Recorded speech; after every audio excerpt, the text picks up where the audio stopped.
एक समय की बात है, सुंदर नंदगांव में सुबह का मनमोहक दृश्य था। हरी भरी वादियों में गायें रंभा रही थीं, यमुना किनारे ठंडी हवा बह रही थी और उधर बाल कृष्ण अपने प्रिय सखाओं मनसुखा, सुदामा और अन्य ग्वालबालों के साथ गाय चराने जंगल पहुँचे थे। कहीं बांसुरी की मीठी तान थी तो कहीं बच्चों की हंसी गूंज रही थी।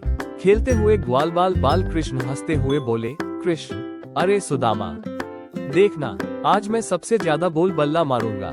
सभी सखा खिलखिलाकर हंसने लगे। कोई दौड़ रहा था, कोई गेंद पकड़ रहा था। उधर सुंदर गाय हरी घास चर रही थी। संकट की शुरुआत तभी सुदामा की एक छोटी सी गाय का बछड़ा चरते चरते यमुना किनारे पहुंच गया। मासूम बछड़ा पानी पीने झुका ही था कि अचानक यमुना का पानी जोर से हिलने लगा और पानी के भीतर से एक विशाल भयंकर मगरमच्छ बाहर निकला। उसने पल भर में बछड़े की टांग पकड़ ली और उसे नदी के अंदर खींचने लगा। सुदामा का रोना। ये सब देखकर एक ग्वाला जोर से चिल्लाया, ग्वाला, सुदामा, तेरी गाय का बछड़ा मगरमच्छ ले गया। इतना सुनते ही सुदामा घबरा गए। उनकी आंखों से आंसू बहने लगे। सुदामा रोते हुए, अब मैं क्या करूं कान्हा, मेरी माँ मुझे बहुत मारेगी। वो बछड़ा ही हमारी सबसे प्यारी गाय का था। कृष्ण का वचन। बाल कृष्ण मुस्कुराए। उन्होंने सुदामा के आंसू पोंछे। मित्र सुदामा, तुम चिंता मत करो, मैं तुम्हारा बछड़ा वापस लेकर आऊंगा। सभी सखा डर गए। मनसुखा, कान्हा, मत जाओ, वो बहुत भयानक मगरमच्छ है। लेकिन कृष्ण तो स्वयं नारायण थे। यमुना में छलांग। इतना कहते ही बाल कृष्ण तेज गति से दौड़े और छपाक यमुना नदी में कूद पड़े। पूरा जंगल कांप उठा। यमुना की लहरें ऊंची उठने लगी। भयंकर युद्ध। कृष्ण जी जानते थे कि वो कोई साधारण मगरमच्छ नहीं, बल्कि एक मायावी दैत्य था।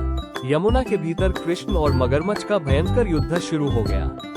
कभी कृष्ण इधर दिखाई देते तो पल भर में उधर मगरमच्छ पूरी ताकत से हमला करता, लेकिन बाल गोपाल उसकी हर चाल समझ रहे थे। अचानक कृष्ण जी ने अपनी दिव्य शक्ति दिखाई। पूरा यमुना जल चमक उठा और अगले ही पल कृष्ण जी ने मगरमच्छ का वध कर दिया। कुछ देर बाद यमुना का पानी शांत हुआ और तभी सभी ने देखा बाल कृष्ण गाय के बछड़े को अपने कंधे पर उठाए हुए मरे हुए मगरमच्छ की पीठ पर खड़े होकर यमुना से बाहर आ रहे हैं। पूरा जंगल कन्हैया लाल की जय से गूंज उठा। सुदामा खुशी से रो पड़े। यशोदा मैया की ममता। ये समाचार पल भर में पूरे नंदगांव में फैल गया। यशोदा मैया और नंद बाबा रोते हुए यमुना किनारे पहुँचे। यशोदा मैया रोते हुए, मेरो लल्ला, मेरो कान्हा। लेकिन जैसे ही उन्होंने कृष्ण को सही सलामत देखा, उनकी आंखों में खुशी के आंसू आ गए। यशोदा मैया ने कृष्ण को गले लगा लिया। नंद बाबा जय कन्हैया लाल की कहते हुए ताली बजाने लगे। पूरा गांव जयकारे लगाने लगा। कृष्ण कन्हैया लाल की जय।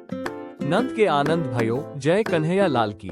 सभी खुशी खुशी नंदगांव लौट आए और सुदामा अपनी गाय के बछड़े को देखकर बहुत खुश हुए। जो सच्चे मन से भगवान को पुकारता है, भगवान उसकी हर संकट से रक्षा करते हैं।